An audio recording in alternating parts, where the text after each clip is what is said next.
Salem Field is no stranger to Mike Billoni, The ticket manager has been here since '85. and he's no stranger to the We know field. her pretty well. He was here. the vice president, general manager of the Buffalo Bisons when the team first took center field back in 1988. And the Bisons win 1-0, and Tom Prince hit a home run that day to win the game. Yes, he has the bat.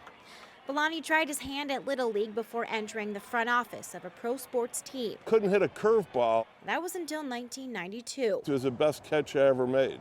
Billoni caught the helmet you see him holding in his right hand. And that helmet saved his life on September 17th, 1992.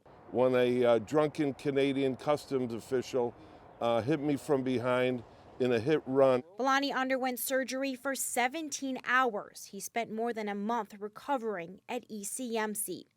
A skull fracture and countless other injuries eventually healed. But it was a ticking bomb inside of me, and about a year and a half, 2 years later, it just exploded and I had a near nervous breakdown. He stepped away from the Bisons for 8 months and went to a psychiatrist.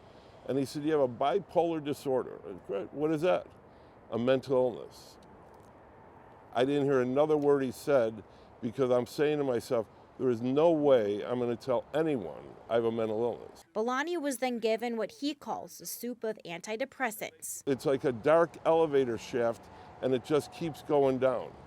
And unmanaged, the last floor, suicide. A decade ago, Billoni arrived at that last floor. He drove to the Hamburg exit on the New York State Thruway. Took a baseball cap out, and I remember thinking, all right, the next semi-trailer coming by, I'm throwing it in the road, and God, it's in your hands. But a coworker pulled up to see if Billoni was having car trouble. Right for an hour and fall asleep. He sits at Salem Field today sharing his story with you. And on paper, he's writing a book entitled The Courage to Fight Back.